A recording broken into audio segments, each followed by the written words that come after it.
যিশু আমাৰ মুক্তিৰ ধাৰা, যিশু আহিল সৰগৰে পৰা, যিশু এই পথ সত্য জীৱন, সেই পথ প্ৰেমেৰে ভৰা। হে যিশু তোমাৰ প্ৰেমৰ নাই তুলনা, নাই তুলনা।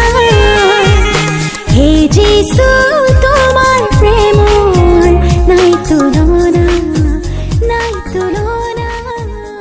মহান ত্ৰাণকৰ্তা প্ৰভু যীশুখ্ৰীষ্টৰ নামত আপোনাক অভিনন্দন।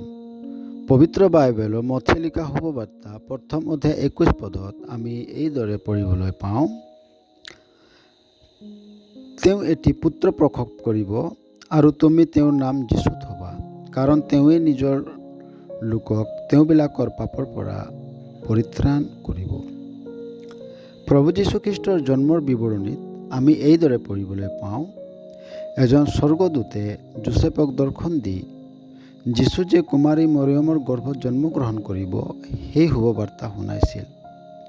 কুমাৰী মৰিয়মৰ দ্বাৰাই প্ৰভু যীশুৰ জন্ম হোৱাটো যীশুৰ ভাৱবাদীৰ দ্বাৰাই 700 বছৰ পূৰ্বে ভাৱবাণী কৰা হৈছিল, যাক আমি যীশুৰ ভাৱবাদীৰ পুস্তক 7 অধ্যায় 14 পদত পাওঁ।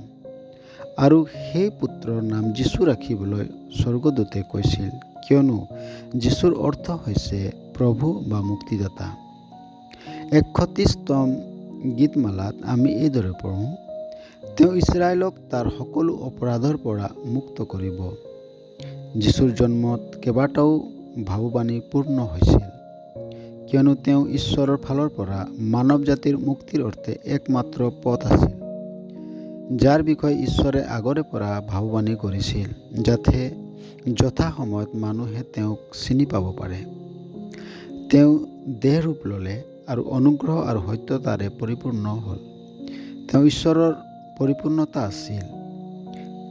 তেওঁ নিৰ্দোষ ও নিষ্কলংক হৈও পাপী মানুহৰ পাপৰ বোজা নিজৰ ওপৰত ল'লে আৰু ক্ৰুচত বলিদান হ'ল, যাতে যিকোনোৱে তেওঁক বিশ্বাস কৰে তেওঁ পাপৰ ক্ষমা লাভ কৰি মুক্তি পাব পাৰে। আপোনাৰ জীৱনতো এইদৰে হ'বলৈ ঈশ্বৰে আপোনাক সহায় কৰক। ধন্যবাদ।